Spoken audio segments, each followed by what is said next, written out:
जय हिंद फिजिक्स के महारथियों, alpha decay beta decay के बाद अब बारी आती है गामा डीके के बारे में।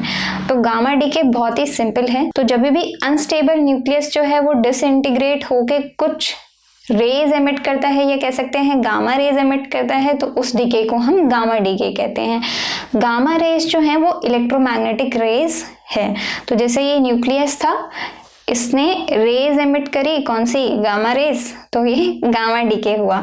जैसे अल्फा डीके में अल्फा पार्टिकल निकल रहा था जो था हीलियम का न्यूक्लियस, बीटा डीके में बीटा पार्टिकल निकल रहा था जो बीटा नेगेटिव के लिए इलेक्ट्रॉन था और बीटा पॉजिटिव के लिए पॉजिट्रॉन था।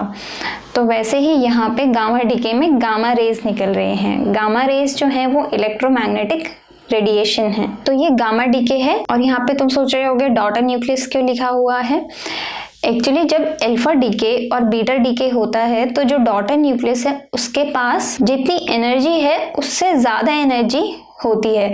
तो हम कह सकते हैं कि जो डॉटर न्यूक्लियाई है वो अनस्टेबल स्टेट में है या फिर एक्साइटेड स्टेट में है, क्योंकि उसके पास ज़्यादा एनर्जी है। तो ग्राउंड स्टेट में आने के लिए वो कुछ एनर्जी रेडिएट करेगा या कुछ रेडिएशंस एमिट करेगा जो गामा रेस की फॉर्म में होगी, इसलिए इस डीके को हम गामा डीके कहते हैं। देखो लिखा हुआ है सेम। तो जब भी न्यूक्लियस जो है एमिट करेगा अल्फा पार्टिकल या बीटा पार्टिकल, तो जो डॉटर न्यूक्लियस है हो सकता है उसके पास ज़्यादा एनर्जी हो नॉर्मल एनर्जी से, यानी ग्राउंड स्टेट एनर्जी लेवल से ज़्यादा एनर्जी हो, तो हम कहेंगे कि वो एक्साइटेड स्टेट में है। तो जब भी एक्साइटेड स्टेट में है तो वो कुछ ना कुछ एनर्जी एमिट करेगा ताकि वो ग्राउंड स्टेट यानी कि स्टेबल स्टेट में आ सके।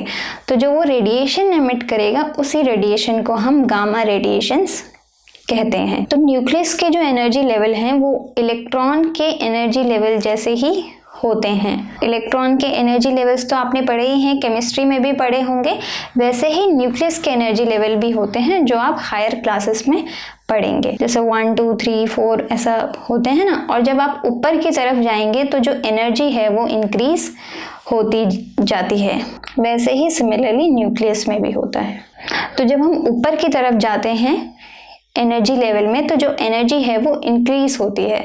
तो जो हमारा डॉटर न्यूक्लियस है हो सकता है कि वो एनर्जी लेवल 2 पे हो या 3 पे हो या 4 पे हो, तो यानी कि वो एक्साइटेड स्टेट में है। तो एक्साइटेड स्टेट से ग्राउंड स्टेट आने में, जैसे 4 पे है, अगर 4 से वो 1 पे आएगा तो वो कुछ ना कुछ रेज एमिट करेगा। तो जो ये रेज एमिट करेगा ये कौन सी रेज है, गामा रेज है। तो ये ही गामा डीके है। और ज़रूरी नहीं 4 पे, ऐसा भी हो सकता है कि वो 2 वाले एनर्जी लेवल पे हो, तो वो यहाँ से 1 पे जब भी आएगा तो कुछ रेज एमिट करेगा और वो गामा रेज है। तो ये एक एग्जाम्पल है, जर्नल इक्वेशन से समझाने की कोशिश की है। एक पेरेंट न्यूक्लियाई है जिसने अल्फा डीके किया, तो अल्फा डीके में डॉटर न्यूक्लियाई आया और साथ में आएगा अल्फा पार्टिकल। तो देखो जो डॉटर न्यूक्लियाई है उसके ऊपर स्टार लगा हुआ है। स्टार का मतलब है कि वो एक्साइटेड स्टेट में है। तो ये जो डॉटर न्यूक्लियस है वो हमारा एक्साइटेड स्टेट में है। अब वो फिर से डीके करेगा। यहाँ पे कौन सा डीके होगा, यहाँ पे गामा डीके होगा, क्योंकि जो एक्साइटेड स्टेट से वो आएगा ग्राउंड स्टेट में। तो एटम में कोई चेंज नहीं आएगा, यानी कि एटॉमिक नंबर बढ़ेगा कम होगा, मास नंबर बढ़ेगा कम होगा, ऐसा कुछ नहीं होगा। सेम ही एटम रहेगा, सिर्फ क्या होगा उसका एनर्जी लेवल में चेंज आएगा। और यहाँ पे जो रेडिएशन निकलेंगे वो निकलेंगे गामा रेडिएशन। तो एक एग्जाम्पल है कोबाल्ट जिसका मास 60 है और एटॉमिक नंबर 27 है। तो पहले इसने बीटा डीके किया, तो बीटा डीके में देखो कौन सी रेडिएशन निकलेंगी, बीटा रेडिएशन निकली ना। तो इसने बीटा डीके किया, कोबाल्ट का नंबर 27 से एटॉमिक नंबर 27 से 28 हो गया, यानी कि 1 बढ़ गया। एटॉमिक नंबर 1 बड़ा है तो कौन सा वाला बीटा डीके हुआ है, बीटा नेगेटिव डीके हुआ है।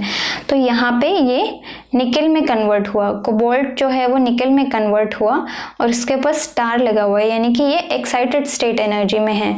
अब इसको स्टेबल होना पड़ेगा क्योंकि ये अनस्टेबल है। तो स्टेबल होने के लिए कुछ एनर्जी एमिट करेगा, तो ये एनर्जी निकलेंगी गामा रेस की फॉर्म में। और अब ये आ गया स्टेबल स्टेट में, मास में कोई चेंज नहीं, एटॉमिक नंबर में कोई चेंज नहीं। तो एटॉमिक नंबर भी चेंज नहीं होगा और मास नंबर भी चेंज नहीं होगा, सिर्फ वो एक्साइटेड स्टेट से ग्राउंड स्टेट में आ जाएगा और ज़्यादा स्टेबल हो जाएगा। तो गामा डीके को एंड करते हैं एक क्वेश्चन के साथ, और ये आपका होमवर्क क्वेश्चन है, in which decay high energy photons are emitted.